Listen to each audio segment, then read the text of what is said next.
लगे ताली 100 रुपये मूल्य मोदी लगे ताली बरका गुलाम ने 50 रुपये दिया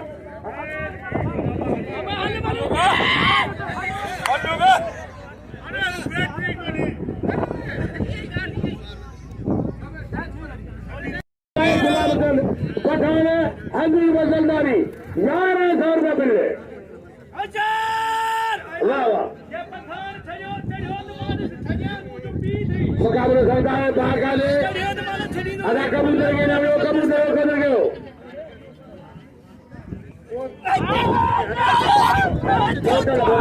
ओस्मानी मेहरबानी ये